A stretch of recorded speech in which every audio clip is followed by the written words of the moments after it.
한 주간 평안하셨죠? 주님의 은혜가 여러분에게 임하기를 축복합니다.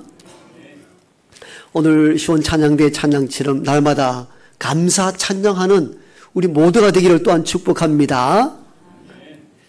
이촌 원장 선생님께서 아이들에게 어릴 때부터 고맙습니다, 감사합니다, 이런 교육이 필요하다 싶어서 간식을 줄 때나 음식을 줄 때마다 늘 배꼽 인사로 고맙습니다, 감사합니다, 이렇게 늘 교육을 시키셨어요.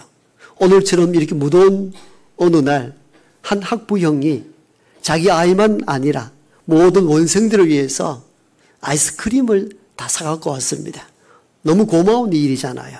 그래서 원장 선생님이 아이들에게 이럴 때는 어떻게 해야지, 이제 그 가르치는 교육이 있으니까 감사합니다, 고맙습니다 할 줄 알았는데 아이들이 그렇게 고마움을 표시를 못합니다. 그래서 원장 선생님이 얘들아, 너희들에게 가르친 것도 있지 않느냐, 그렇게 하면 돼. 그래도 눈치를 못 채는 아이들이 멀뚱멀뚱했으니까 5글자야, 5글자. 그랬더니 한 아이가 용감하게 이렇게 말합니다. 뭘 잃은 걸 다.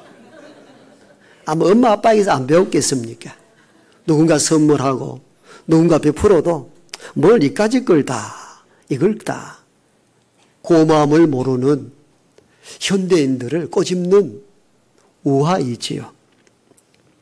인성교육을 담당하시는 선생님들에게 기자들이 요즘 아이들에게 가장 큰 문제가 무엇입니까? 질문을 했더니 대부분 이렇게 대답을 했다고 합니다.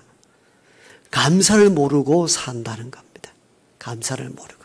아이들을 만나보니까 인성교육, 예절교육을 시키다 보니까 고마움을 모르고 살더라는 겁니다. 언제나 부모에게 더 많은 것을 바라고 점점 욕심쟁이가 되어가는 현대 아이들을 바라볼 때에 가장 큰 교육의 문제가 여기 있다, 이렇게 이야기하기도 합니다. 바다 구조대원으로 일생을 살다가 은퇴하신 한 구조대원에게 친구가 물었습니다. 이제껏 몇 명을 구조했느냐고. 딱 2명만 구조했다, 이렇게 말합니다. 그래서 친구가 너무 놀라서 30년 넘게 구조대원으로 활동하는 동안에 2명밖에 구하지 못했단 말인가, 그렇게 물었을 때 구조대원은 이렇게 대답을 합니다. 물론 셀 수 없을 정도로 많은 사람을 구조했어. 그러나 나에게 돌아와 감사한 사람은 2사람밖에 없었어. 난 이 2사람만이 참 사람이라고 생각해. 이게 현실입니다. 시인 괴테는 감사할 줄 모르는 인간은 쓸모없는 인간에 불과하다, 이렇게 평하고, 러시아의 대문호 도스토옙스키는 감사할 줄 모르는 2발 달린 짐승이 곧 인간이다, 이렇게 극단적으로 말하기도 합니다. 그만큼 사람들은 감사를 모르고 살아갑니다. 출애굽한 이스라엘 백성들은 입만 벌리면 원망하고 불평했습니다. 마실 물이 없다, 먹을 음식이 없다. 자기들의 430년 동안 그 압제 가운데 살아왔던 것들을 구원해 주셨는데 구원의 은혜는 잊어버리고 물이 없다, 원망하고 먹을 것이 없다, 한탄하며 광야 40년을 보내었던 것이죠. 어쩌면 출애굽한 이스라엘 백성들처럼 현대인 우리가 그렇지 않는가? 감사가 많습니까? 원망하고 불평하는 거 많습니까? 대부분 보면 원망과 불평이 훨씬 많습니다. 왜 이렇게 감사할 줄 모르고 살아갈까요? 이유가 있지요. 그 첫 번째 이유가 우리에게 주어진 모든 것을 당연하게 생각하기 때문입니다. 오늘 내게 주어진 모든 것이 하나님의 은혜라 생각하는 것이 아니고 당연한 건데 뭐 여기까지 것 가지고 뭐 이런 걸 다 이렇게 생각하기 때문에 감사를 모르고 살아갑니다. 어떤 인터넷 상담 창구에 올라온 한 직원, 회사 직원의 고민입니다. 후배가 들어왔습니다. 대학 졸업하고 막 들어오자 아직 전문적으로 일을 추진하기는 너무 어려워서 자기 노하우를 다 알려줬어요. 그 슥슥 자랐습니다. 이게 기쁨이었습니다. 그런데 어느 날 더 좋은 조건으로 다른 회사로 이직을 해가는데 한마디 고맙다는 말을 하고 가지 않더라는 겁니다. 앞으로 내 후임이 올 때에 지금처럼 이렇게 꼭 해야 하느냐 이런 아픈 질문 올리는 것을 봤습니다. 그 사람이 원했던 것은 선배님 참 고마웠습니다. 회사 적응 어려울 때 나에게 노하우를 가르쳐 주셔서 지금처럼 좋은 회사로 이직하게 되어서 감사합니다. 그 말 한마디면 되는데 너무 당연한다 이렇게 이직하는데 그게 너무 속이 상하더라는 것입니다. 부모님이 가끔 자녀에게 대해서 속상할 때가 언제이지요? 부모가 해준 건 뭐 어딨냐고. 내가 이렇게 저렇게 너를 키우지 않았느냐 이렇게 말하면 자녀들은 이렇게도 대답을 하죠. 그거 부모가 해야 될 당연한 것 아닙니까? 이렇게 나온다는 거죠. 이때 섭섭함을 경험하게 됩니다. 우리가 주어진 모든 것이 당연하지 않는데 당연한 것으로 여길 때에 감사는 없습니다. 늘 원망과 불평뿐이지요. 우리가 하나님께 감사하라 하지만도 감사가 잘 안 되는 이유도 똑같습니다. 내가 열심히 해서 벌어먹고 사는데 무슨 하나님께 감사하느냐. 내게 주어진 모든 것을 당연하게 여길 때에 감사는 없어집니다. 그런데 실제적으로 여러분 농부가 밭을 갈고 씨를 뿌리고 경작하여 열매를 거두는 수고는 정말 애쓰고 수고하는 건 맞아요. 그러나 하늘의 비와 빛을 주지 아니한다면은 그 수고가 헛되고 말거든요. 모든 먹을거리의 기본적인 것은 하나님이 우리에게 주신 선물입니다. 감사해야 합니다. 어부가 배를 타고 그물을 내려 수고하여 물고기를 잡는다 할지라도 수없이 많은 바다의 물고기를 어부들이 키워서 거두는 것은 아니거든요. 하나님이 만들어서 뿌려놓은 것이고 그들이 스스로 자라서 우리가 거둘 뿐입니다. 세상에 당연한 것 하나도 없습니다. 다 하나님의 은혜입니다. 너무나 당연하다 할 때 우리는 감사를 잃어버리고 산다는 것을 잊지 말아야 합니다. 두 번째 감사하지 못하는 이유는 지금 주어진 것에 만족하지 못할 때입니다. 출애굽한 백성들이 주어진 것에 감사치를 못했습니다. 이것만 해도 만족한데 얼마나 감사한 일입니까? 그런데 감사치 못했어요. 만족이 없었던 것이죠.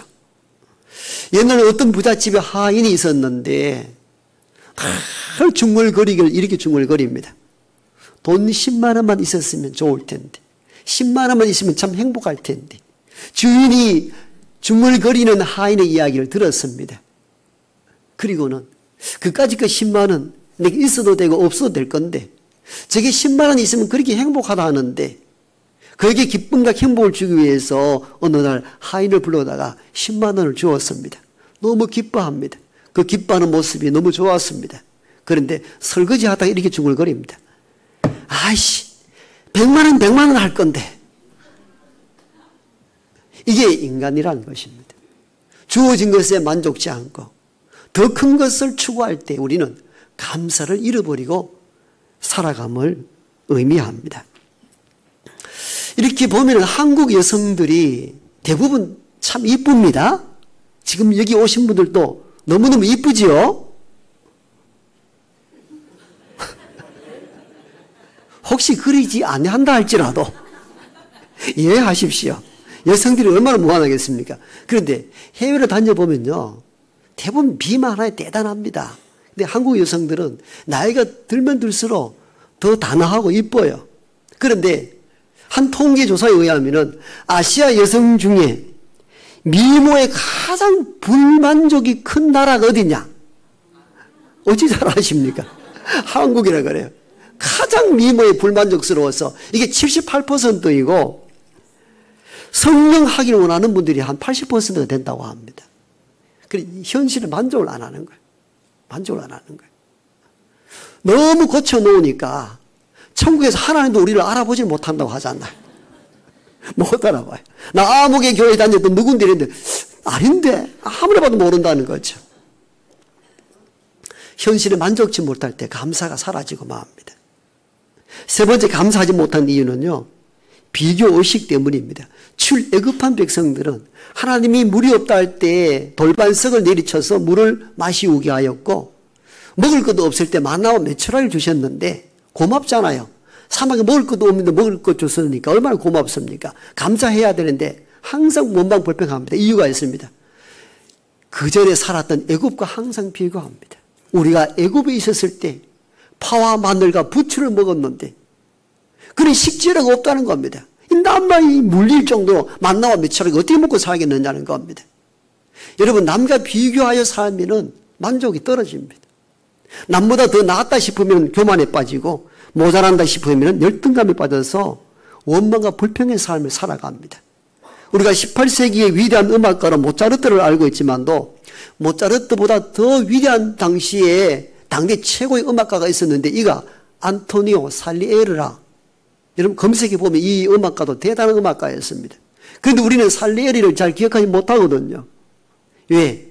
당대에 뛰어난 인물이었지만도 모차르트가 등단하자 시기 질투가 만족을 누리지 못한 나머지 음악적 재능들을 다 소멸했기 때문입니다. 안타까운 일들입니다. 비교하지 마십시오. 비교하여 살면 만족이 떨어지고 감사가 사라집니다. 그 외에도 감사하지 못한 이유가 있죠. 지금 현실이 너무 힘들고 어려울 때거나 내 뜻대로 안 될 때 감사가 안 나옵니다. 원망하고 불평이 일어날 수밖에 없죠.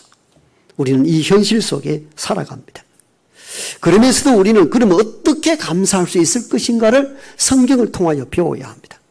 이런 현실에 불만족하고 남과 비교하여 늘 불평과 원망의 삶을 살아가고 현실이 척박하고 어렵고 고통이 몰려와서 감사치 못하는 이 환경에 처해 있을 때 그래도 어떻게 감사하며 살아갈 수 있을 것인가를 성경을 통하여 답을 얻고 날마다 감사하며 살아가는 우리 모두가 되기를 축복합니다.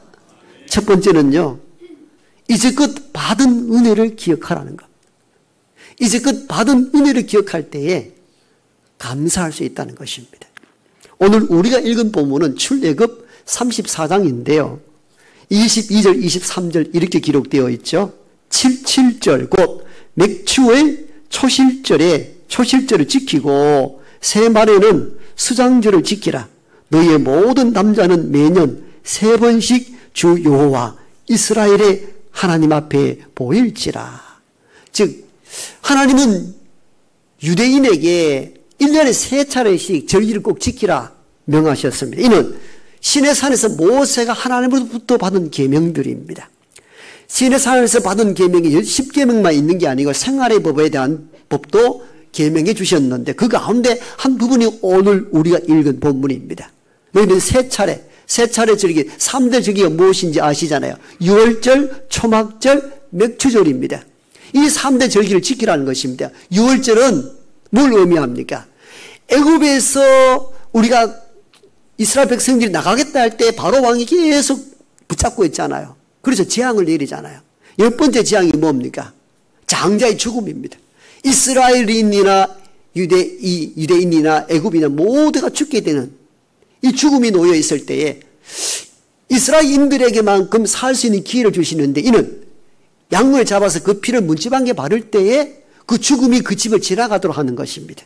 이게 유월절입니다. 그래서 유월절이라는 것은 원래는 담을 짤고 유자는 뛰어넘을 유자입니다. 담을 뛰어넘었다.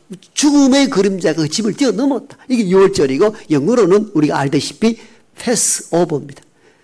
오버, 지나갔다. 죽음이 지나간 거예요. 즉 유월절을 통하여 너희들은 무엇에 대한 은혜를 기억하라는 것입니까?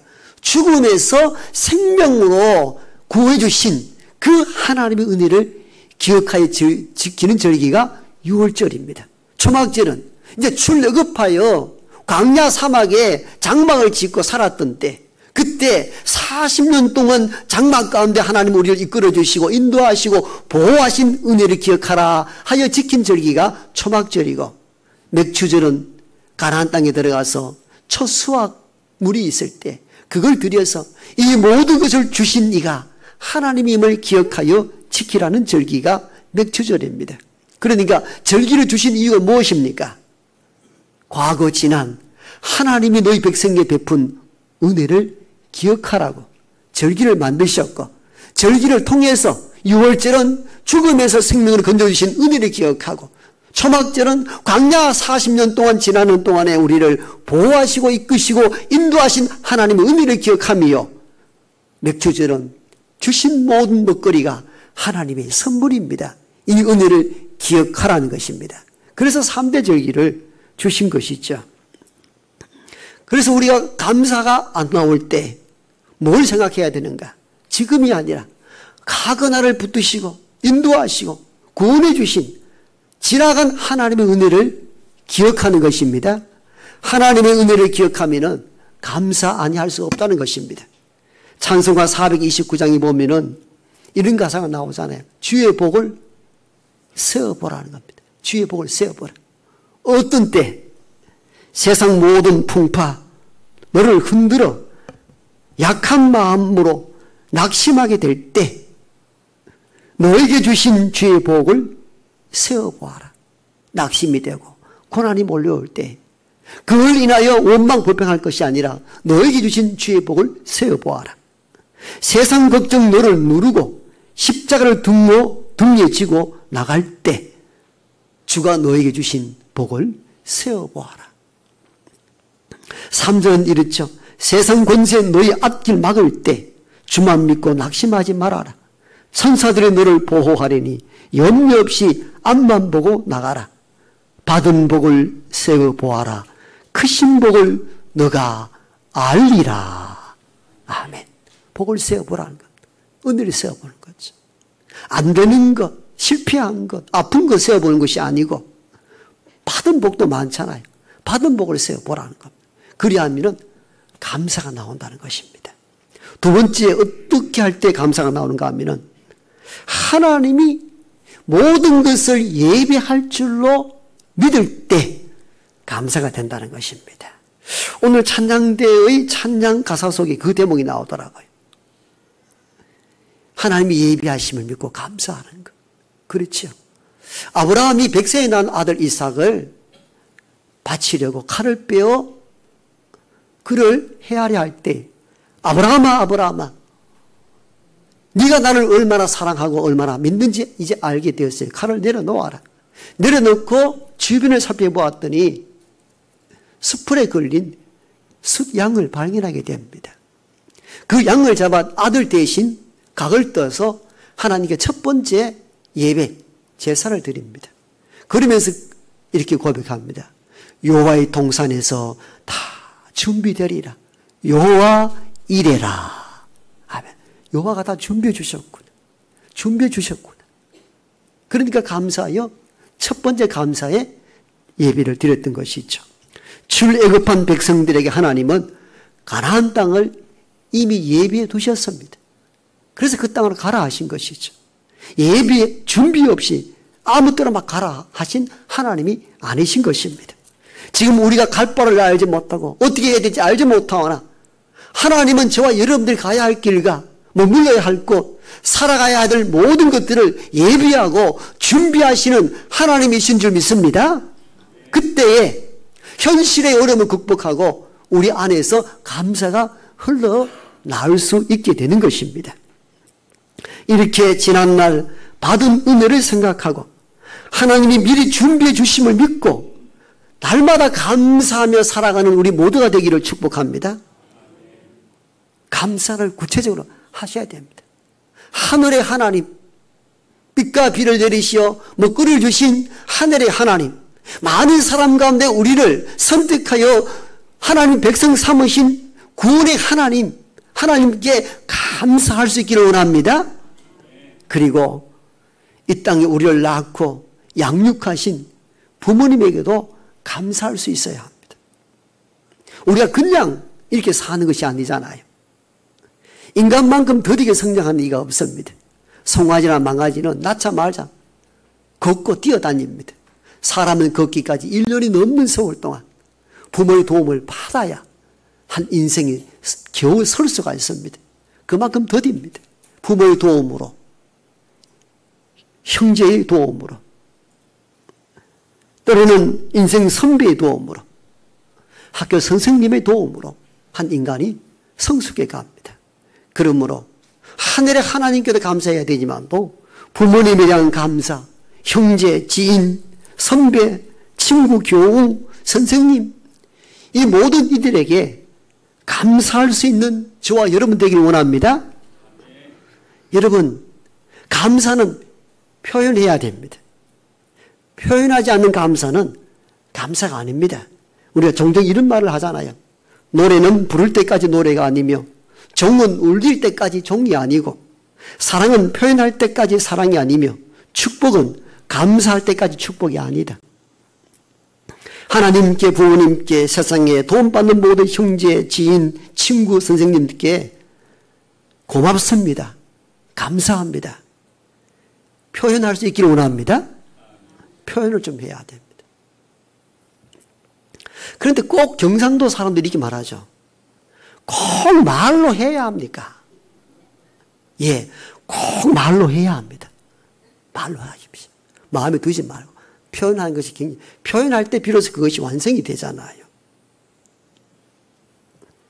여러분, 저는 요즘 우리 자녀들이 폭삭 소가수다 한번 보라 해가지고 이 공중파 방송이 아니고 그건 돈을 주고 봐야 됩니다. 가입한 것을 해가지고 며칠 동안 눈이 빠지도록 한번 봤습니다. 울었다가 제주도 전쟁 이후에 5, 60년대 이후부터 21세기까지 살아가는 여성들의 3대 여성들에 대한 삶의 애환을 그리는 영화인데 여러분 꼭 한번 보십시오. 우리의 삶의 이야기입니다. 폭삭 소가수다는 정말 애썼습니다.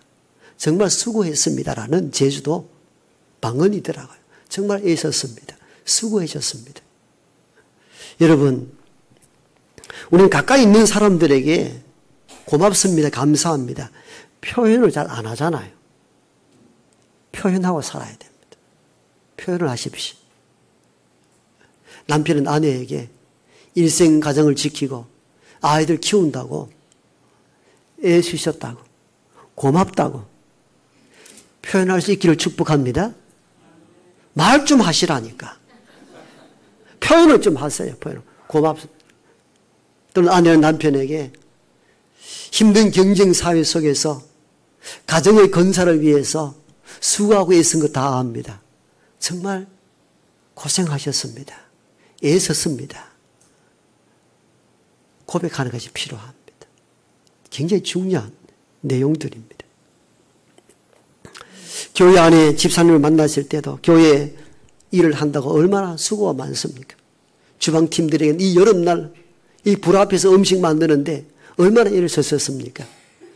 너무너무 맛있습니다. 오늘 잘 먹고 갑니다. 이렇게 고마움을 표시할 수 있기를 원합니다. 우리 교사들에게는 오늘날 이 교회 환경이 어려운데 아이들 몇 명 붙잡고 얼마나 고생이 많으십니까? 그런 사람이 신방한다고 참 수고가 많습니다. 우리 장님들 교회 온 짐을 지고 간다고 고생이 많지요. 우리가 있으니까 너무 염려하지 마세요. 이런 감사를 표시할 수 있는 저와 여러분 되기를 원합니다.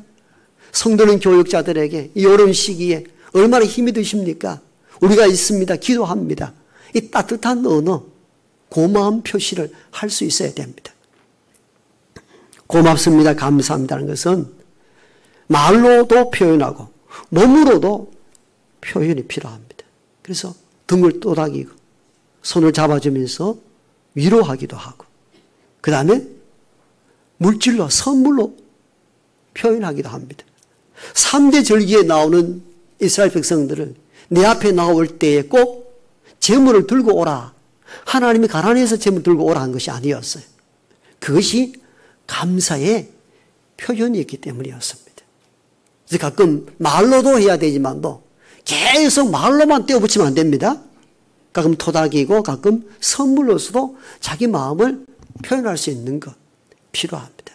우리는 이 맥주 감사절기를 통하여 이런 감사의 말, 감사의 행동, 감사의 물질 할 수 있는 그런 감사하는 삶을 살아가는 저와 여러분 되기를 원합니다. 이렇게 감사할 때에 우리 마음이 즐겁고 행복하며 몸이 건강해진다는 것을 알아야 됩니다. 감사하는 그룹과 원망 불평하는 그룹을 비교 분석하였더니 감사하며 사는 사람들에게는 스트레스가 감소되고 면역력이 증강되어 원망과 불평을 사는 사람들은 만성 스트레스와 혈압이 상승하는 결과가 나왔다고 합니다. 건강에도 감사의 삶이 도움이 된다는 것을 알 수가 있습니다. 탈무드에서는 이렇게 이야기합니다. 세상에서 가장 행복한 사람은 감사하며 사는 사람이다. 또 감사할 때에 감사의 조건이 늘어납니다. 감사 위에 감사가 더 늘어난다는 것을 잊지 마시기 바랍니다. 미국의 대부호였던 록펠러는 감사를 모르는 사람은 부자가 될 수 없다. 감사할 줄 아는 사람이 하나님 축복을 받아 부자가 될 수 있다. 이렇게 고백하기도 합니다. 맥주 감사제를 통하여서 우리는 지금 농경사회가 아니어서 밀이나 보리를 추수하는 그런 입장에 놓여 있지 않지만도 현대 도시 생활 속에서도 지난 6개월 동안 지켜주신 은혜, 감사할 수 있는 오늘이 되기를 원합니다. 감사하십시오. 그런데 이렇게 제가 말씀을 드려도 우리 안이 답답하고 힘이 든 일들로 인해서 이 감사의 마음이 와닿지 않을 때가 있잖아요. 알아요. 내가 뭐 처지가 이런데 무슨 감사. 그렇죠. 그런데 영국 스코틀랜드의 휘태그라는 목사는 설교하기 전에 기도할 때마다 항상 감사의 조건 하나를 꼭 기도 제목에 넣고 기도를 했다고 합니다. 그런 어느 날 스코틀랜드에 큰 태풍이 불어서 많은 사람이 죽고 다치고 가산이 파괴되고 무너져 정말 형편없는 한 주간을 보낸 그 다음 주일날 왔는데 성도들이 다 이렇게 궁금해합니다. 우리 목사님은 설교 전에 항상 감사의 조건을 하나는 꼭 들고 기도를 했는데 이번 주만큼은 감사할 제목이 없을 거야. 그렇게 생각하고 기도를 들었는데 휘태그 목사님은 이렇게 감사 기도를 합니다. 지난 주간과 같은 최악의 재난이 항상 우리에게 일어나지 않음에 감사합니다. 여러분 그렇잖아요. 우리는 최악의 상황만 생각하고 원망 불평하잖아요. 왜 이런 일이 일어났냐고요. 여러분 365일 동안에 그런 날들은 길에 일주일도 안 되거든요. 나머지 360일 가까이는 어떻습니까? 평온한 가운데 살았잖아요. 휘태그 목사님은 그렇게 기도했어요. 지난주와 같은 재앙이 항상 일어나지 않음에 감사합니다. 감사의 조건을 찾으면은 감사할 것이 많습니다. 받은 복을 세어보십시오. 은혜가 큽니다.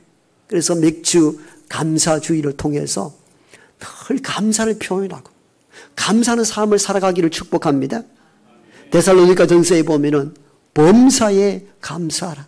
이는 너희를 향한 하나님의 뜻이니라. 하나님의 은혜를 기억하며 늘 감사의 삶을 살아가는 우리 모두가 되기를 축복합니다.